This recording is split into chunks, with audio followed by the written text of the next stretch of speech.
আজি আমি কথা পাতিম আসাম ডিৰেক্ট ৰিক্ৰুইটমেণ্ট 2.0 বিষয়ে। হে আপোনালোকৰ হওক বা গ্ৰেড 4 হওক, এতিয়া কথাটো হ'ল কি যে যোৱা 7 মাৰ্চ তাৰিখত যেহেতু সেবাৰ ফালৰ পৰা তেওঁলোকে ৰিজাল্টটো মুকলি কৰিছে। ৰিজাল্ট মুকলি কৰাৰ পিছত যিমানসকল আমাৰ অসমীয়া নিবনুৱা যুৱক যুৱতীসকলে কোৱালিফাই হ'বলৈ সক্ষম হৈছে, তেওঁলোকৰ বিভিন্ন ধৰণৰ প্ৰশ্ন কিন্তু আমাৰ কমেণ্ট বক্সত আহি আছে। তেওঁলোকৰ প্ৰথম প্ৰশ্ন হ'ল কি যে আমাৰ যিটো ফাইনেল সিলেকশ্যন হ'ব, এইটো যিটো ৰিজাল্টত নাম আহিছে, এইটো আমাৰ ফাইনেল সিলেকশ্যন নহয়। ইয়াৰ পিছত আমাৰ স্কিল টেষ্ট হ'ব, গ্ৰেড 4ৰ কাৰণে ভাইভা টেষ্ট হ'ব। তাৰ পিছত ফাইনেল সিলেকশ্যনৰ কাৰণে কিমান নম্বৰ পালে আমি নিজকে সেফ জোনত ৰাখিব পাৰিম বা আমাৰ সেফ স্কোৰ কিমান আছে, 1:2 হিচাপত ল'ৰা ছোৱালীক পাছ কৰাই দিছে নে 1:3-4 হিচাপত পাছ কৰাই দিছে। ইয়াৰ কাৰণটো হ'ল আজিৰ পৰা প্ৰায় 2-3 দিন আগত অসমৰ সন্মানীয় মুখ্যমন্ত্ৰী ডক্টৰ হিমন্ত বিশ্ব শৰ্মা ছাৰে যেতিয়াই ফেচবুক লাইভত আহি অসম পুলিচৰ বিষয়ে আৰু ADREৰ বিষয়ে ঘোষণা কৰিছে যে 1:3 হিচাপত ল'ৰা ছোৱালীক কোৱালিফাই কৰা হৈছে। তাৰ পিছত পাছ কৰা ল'ৰা ছোৱালীয়ে কিন্তু লাগাতাৰ কনফিউজনত পৰিব লগা হৈছে যে যদি ADRE 2.0ত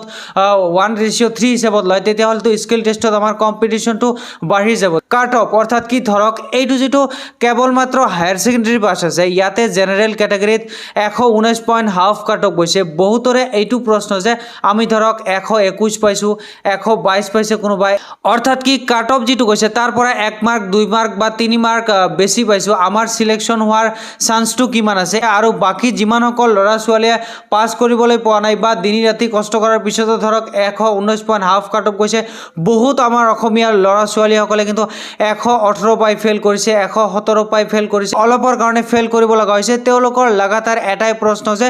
1:2 হিচাপত যদি ল'ৰা ছোৱালীক কোৱালিফাই কৰি দিয়া হৈছে, তেতিয়াহ'লে 1:3 কৰি আমাক সোমাই দিয়ক। অৰ্থাৎ কি ইমান কষ্ট কৰাৰ পিছতো যদি আমি চাকৰি পাবলৈ সক্ষম নহওঁ, তেতিয়াহ'লে নিজৰ ওপৰত বহুত বেছি বেয়া লাগে। যাৰ কাৰণে অসম চৰকাৰে যাতে অতি শীঘ্ৰে ছেকেণ্ড লিষ্ট এটা প্ৰদান কৰে। ছেকেণ্ড লিষ্ট লাগে। ছেকেণ্ড লিষ্ট যে লাগে এইটো আপোনালোকক নিদিব বুলি অসম চৰকাৰৰ সন্মানীয় মুখ্যমন্ত্ৰী ডক্টৰ হিমন্ত বিশ্ব শৰ্মা ছাৰে স্পষ্টভাৱে ঘোষণা কৰিছে যে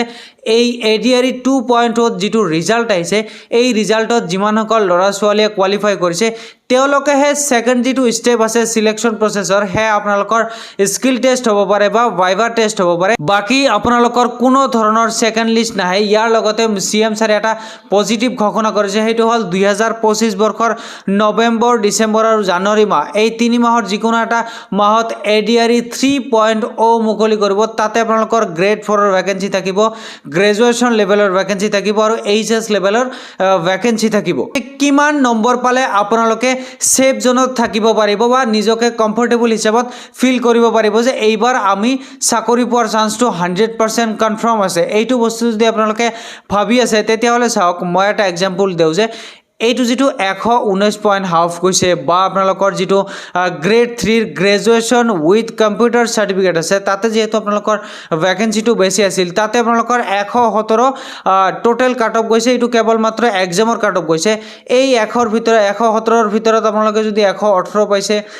120 পাইছে বা 122 পাইছে, ইয়াৰ পিছত যিটো ছেকেণ্ড আপোনালোকৰ ষ্টেপ আছে স্কিল টেষ্ট, এই স্কিল টেষ্ট আপোনালোকৰ টোটেল 25 মাৰ্কৰ অনুষ্ঠিত হ'ব। আপুনি ধৰক 117 কাট অফ গৈছে, আপুনি নিজে 117 পাবলৈ সক্ষম হৈছে আৰু আপোনাৰ লগত বেলেগ কোনোবাই 122 পাবলৈ সক্ষম হৈছে। এতিয়া দেখা গ'ল যে যিটো 25 নম্বৰৰ স্কিল টেষ্ট হ'ব, এই স্কিল টেষ্টত আপুনি পাবলৈ সক্ষম হৈছে 25 নম্বৰৰ ভিতৰত 20 আৰু এইজনে পাবলৈ সক্ষম হৈছে কেৱল মাত্ৰ 8 বা 9। কি যে এওঁৰ 122 আৰু 8 কিমান হ'ল, 30 হৈ গ'ল। টোটেল নম্বৰ 130 হ'ল আৰু আপুনি যদি 117 পাইছে, তাৰপিছত আপুনি স্কিল টেষ্টত 20 পাবলৈ সক্ষম হৈছে, তেতিয়াহ'লে আপোনাৰ নম্বৰটো কিমান হ'ব, 110, 20, 30, 137 হৈ যাব। অৰ্থাৎ কি আপোনাৰ যিজন প্ৰতিদ্বন্দ্বী আছে, যিহেতু 1:2 হিচাপত ল'ৰা ছোৱালীক মতা হৈছে, দুজনৰ ভিতৰত এজনে চাকৰি পাবলৈ সক্ষম হ'ব বা এজনে কোৱালিফাই হ'ব, এজনে ফেইল কৰিব বা ফাইনেল যিটো কাট অফ আহিব, সেই ফাইনেল কাট অফত আপোনালোকৰ নাম নাহিব। আপুনি পৰীক্ষাৰ ৰিজাল্টত যদি বেছি নম্বৰ পাইছে, কিন্তু স্কিল টেষ্টত যদি আপুনি বেয়া ফলাফল দিয়ে বা 25 নম্বৰৰ ভিতৰত 8 মাৰ্ক, 10 মাৰ্ক, 12 মাৰ্ক পায়, কিন্তু আপোনাৰ লগৰজনে যদি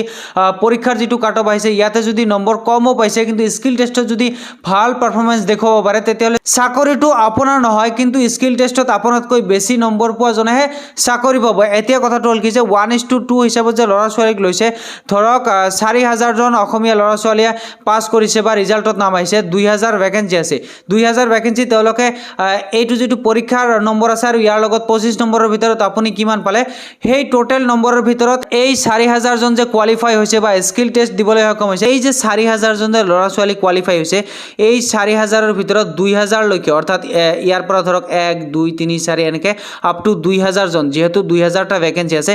এই 2000 জন ল'ৰা ছোৱালীৰ ফাইনাল মেৰিট লিষ্টত নাম আহিব আৰু এওঁলোকে ফাইনালি চাকৰি পাবলৈ সক্ষম হ'ব আৰু তলৰ যি